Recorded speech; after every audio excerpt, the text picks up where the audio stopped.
అర్జునుడు తీర్థయాత్ర చేస్తూ ప్రభాస తీర్థానికి చేరుకున్నాడు. ఈ విషయం తెలుసుకున్న కృష్ణుడు అక్కడికి వెళ్ళి అర్జునుని కలిసి ఎలా ఉన్నావు అని అడిగాడు. మరుసటి రోజు ఇద్దరూ కలిసి ద్వారకకి వెళ్ళారు. అక్కడ ప్రజలు వారికి ఘన స్వాగతం పలికారు. కొన్ని రోజుల తర్వాత అక్కడ రైతక పర్వతంపై జరిగిన గొప్ప ఉత్సవానికి కృష్ణ అర్జునులు ఇద్దరు వెళ్ళారు. ఆ ఉత్సవంలో అర్జునుడు కృష్ణుడి చెల్లెల్ని సుభద్రను చూసి ప్రేమలో పడ్డాడు. అది గమనించిన కృష్ణుడు అర్జునుడితో, ఆమె నా చెల్లెలు సుభద్ర, ఆమెను వివాహం చేసుకోవాలంటే నా తండ్రికి నేనే స్వయంగా చెప్తాను అని అన్నాడు. అది విన్న అర్జునుడు సంతోషించి ఆమెను వివాహం చేసుకోవడానికి ఉపాయం చెప్పమని అడిగాడు. అప్పుడు శ్రీకృష్ణుడు సుభద్ర ఇంకా అర్జునులు ఒకరికొకరు ప్రేమించుకోవడం వల్ల వాళ్ళ రహస్య వివాహాన్ని అనుమతించాడు. అర్జునుడు శ్రీకృష్ణుడి సహాయంతో సుభద్రని రథం మీదకి ఎక్కించుకొని తీసుకెళ్లాడు.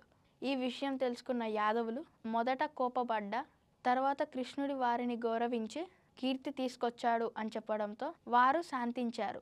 అర్జునుడు ద్వారకకు తిరిగి వచ్చి సుభద్రను వివాహం చేసుకొని 1 సంవత్సరం అక్కడే గడిపి తర్వాత పుష్కర తీర్థంలో మిగతా కాలాన్ని గడిపాడు. అలా 12 ఏళ్ళు పూర్తి కాగానే సుభద్రను తీసుకొని కాండవ ప్రస్థానికి తిరిగి వచ్చాడు. ధర్మరాజుకి భీముడికి నమస్కరించి నకుల సహదేవుల్ని హత్తుకొని ద్రౌపదికి నచ్చ చెప్పి హోదార్చాడు.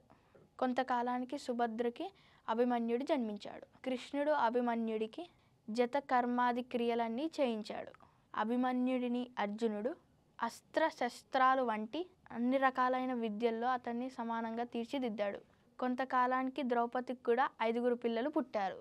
ధర్మరాజు ద్వారా ప్రతివింధ్యుడు, భీముడి ద్వారా సుతసోముడు, అర్జునుడి ద్వారా సుతకర్మ, నకులుడి ద్వారా శతానికుడు, సహదేవుడి ద్వారా సుతసేనుని కన్నది. చూసారు కదా, దీని నుంచి కూడా కొన్ని క్వశ్చన్స్ అడుగుతా, ఓకేనా?